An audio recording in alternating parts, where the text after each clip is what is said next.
Hey, you know how condos are pretty much the last bastion for first-time homebuyers, the affordability aspect of it?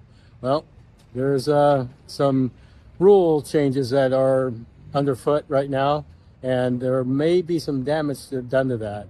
So keep an eye out for more to come relative to the idea of actual cash value versus replacement cost value on condo insurance, on insurance across the board, but condo insurance, especially in this case, and reserve requirement increases.